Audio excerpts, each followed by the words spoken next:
5월 7일 금요일 새벽 예배를 하나님 앞에 올려드리겠습니다. 오늘 우리에게 주시는 하나님의 말씀은 시편 119편 129절에서 136절입니다. 주의 증거들은 놀라움으로 내 영혼이 이를 지키나이다. 주의 말씀을 열면 빛이 비치어 우둔한 사람들을 깨닫게 하나이다. 내가 주의 계명들을 사모함으로 내가 입을 열고 헐떡였나이다. 주의 이름을 사랑하는 자들에게 베푸시던 대로 내게 돌이키사 내게 은혜를 베푸소서. 나의 발걸음을 주의 말씀에 굳게 세우시고 어떤 죄악도 나를 주관하지 못하게 하소서. 사람의 박해에서 나를 구원하소서. 그리하시면 내가 주의 법도들을 지키리이다. 주의 얼굴을 주의 종에게 비추시고 주의 율례로 나를 가르치소서. 그들이 주의 법을 지키지 아니하므로 내 눈물이 시냇물같이 흐르나이다. 아멘. 시편 119편의 중심 주제는 하나님의 말씀, 곧 그 법을 사랑하고 지키려는 시인의 깊은 헌신과 간절함입니다. 시인은 하나님의 말씀을 대할 때마다 그 속에 담긴 능력과 영광을 경이롭게 바라보며 그 말씀을 자신의 삶의 가장 중요한 기준으로 삼고자 합니다. 오늘 본문도 주님의 증거들에 대해서 놀라워하고 있는 시인의 모습을 발견할 수 있습니다. 시인은 말씀을 대할 때 하나님의 능력의 탁월함과 위대함이 하나님의 백성들을 인도하시고 구원하시기 위해서 사용하시는 역사의 초월성과 기이함과 같다고 이야기하고 있습니다. 말씀을 통해 드러나는 하나님의 능력은 사람이 결코 할 수 없는 기이하고 놀라운 일들을 포함합니다. 그 능력 안에는 언약적인 사랑과 구원의 확고함, 자비, 그리고 죄악에 대한 공의까지 담겨져 있습니다. 이러한 말씀의 위대함을 체험한 시인은 완전 무결하신 하나님의 말씀을 듣고 그의 영혼이 그 말씀을 지키겠다고 다짐하고 있습니다. 하나님의 말씀은 우둔한 자신을 비롯하여 하나님을 경외하며 지혜로운 그 말씀을 사모하는 모든 이들을 깨닫게 하는 은혜를 주고 있음을 선언하고 있습니다. 그는 말씀을 향한 간절함에 대해서 131절에서는 내가 입을 열고 헐떡였나이다 라고 표현하고 있습니다. 시인은 하나님의 말씀에 대한 칭찬과 감탄, 그리고 간절히 사모하는 열정을 아주 강렬한 표현을 통해 고백하고 있습니다. 입을 열고 헐떡였나이다 라는 표현은 사냥꾼의 추격으로 지칠 대로 지친 짐승이 입을 열고 숨을 헐떡이는 모습을 연상하게 합니다. 즉 시인은 달리다가 지쳐서 거친 숨을 몰아쉬며 공기를 들이키고 목이 말라 갈급해하는 모습을 이야기하면서 자신이 하나님의 말씀을 이와 같이 간구하고 있다라고 표현하고 있습니다. 오늘 우리는 하나님의 말씀에 대해서 어떻게 대하고 있는가요? 시인과 같이 갈급함을 참을 수 없어 헐떡임으로 말씀을 사모했던 것과 다르게 있어도 그만, 없어도 그만인 채로 살아가고 있는 것은 아닌가요? 하나님을 사랑한다고 말하는 것은 주의 계명을 사랑하는 것과 같습니다. 그런데 그를 사랑하는 우리의 태도는 하나님을 전혀 사랑하지 않는 자의 삶과 별반 다름이 없어 보입니다.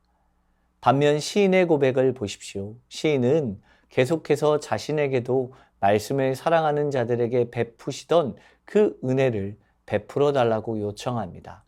하나님의 말씀만이 자신의 삶을 지켜줄 수 있는 가장 중요한 능력이기 때문입니다. 또한 133절을 보면 자신의 걸음을 하나님의 말씀에 굳게 세우시고 어떤 죄악도 자신을 주관하지 못하게 해달라고 요청하고 있습니다. 자신이 걸어왔던 모든 길, 또한 그가 걸어가야 할 모든 인생의 길 가운데 선택의 순간이 찾아왔을 때 과연 어떤 길을 선택하게 될 것인가 고민하고 결정하는 것입니다. 그 길은 오직 여호와의 말씀 앞에 굳게 서는 것입니다. 주님의 말씀 위에 나의 발걸음을 세우고 그 길을 따라 걸어가야 합니다. 이를 통해서 어떤 악도 나를 주관하지 못하도록 하나님께 나의 삶을 맡겨야 합니다.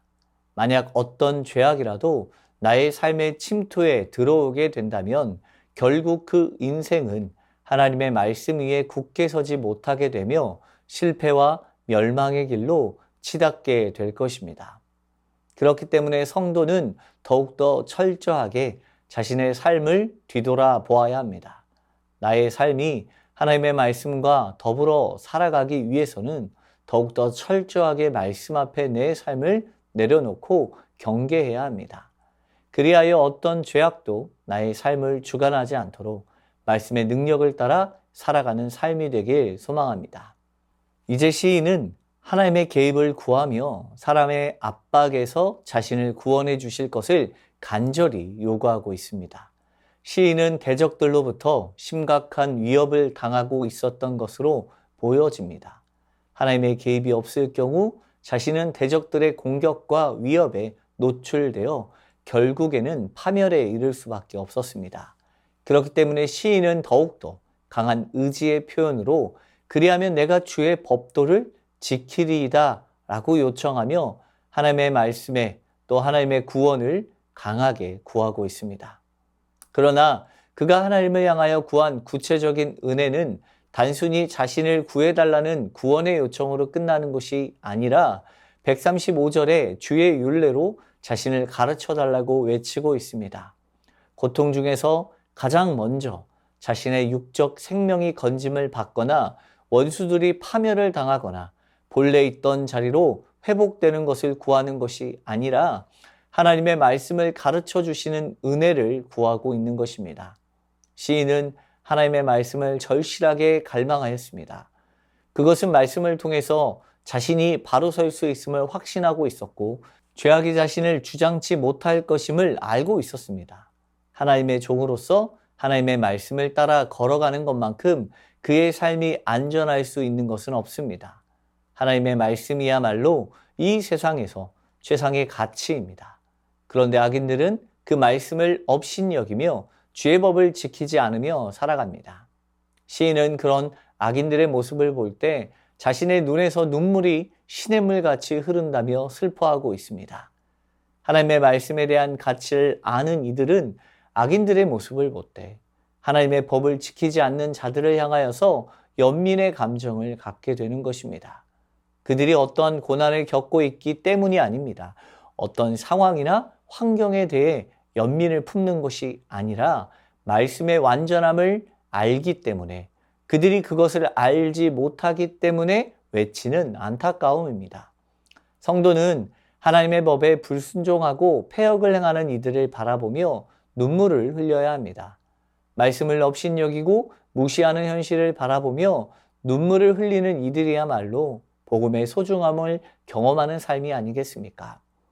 우리 또한 5월 온가족 축제를 통해서 복음을 받아들이지 않는 가족들을 바라보며 슬픔을 느끼며 진실된 눈물을 흘리며 기도할 수 있어야 할 것입니다.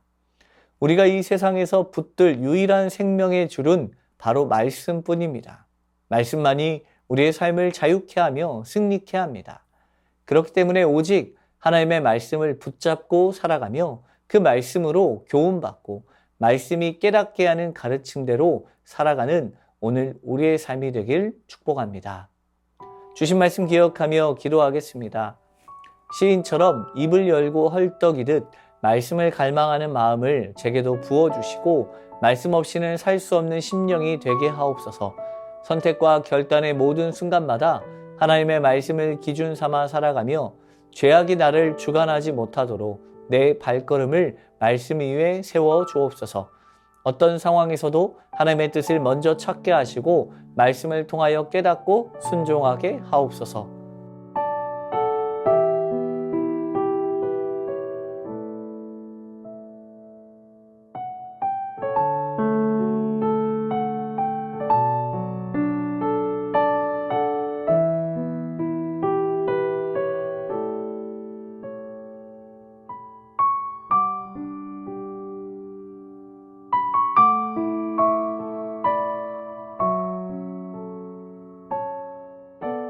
나라와 민족을 위해서 기도합니다. 국가의 위정자들이 국민을 이용하거나 선동하지 않고 공공의 선과 다음 세대의 미래를 바라보는 정직한 리더십을 갖게 하옵소서.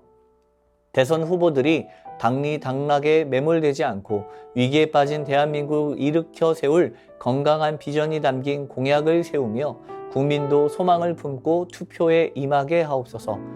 우리 사회의 경제적 어려움이 조속히 해결되게 하시고 어린이와 노약자 등의 사회 취약계층과 소상공들의 삶을 안전하게 지켜주옵소서.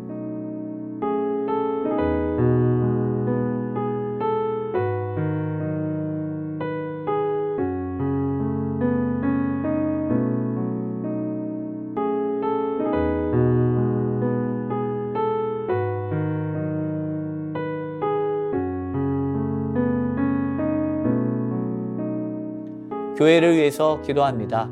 5월 온가족 축제를 통하여 복음이 필요한 가족들을 위해 기도하며 한마음 한뜻으로 복음을 전하는 시간이 되게 하옵소서. 한절기 가운데 시니어분들의 건강을 지켜주시고 시니어 스쿨 위에 풍성한 은혜가 있게 하옵소서. 담임 목사님과 부교육자 모든 중직자들이 그리스도를 더욱더 알아가는 일에 힘쓰게 하시고 말씀과 기도로 바로 서게 하옵소서.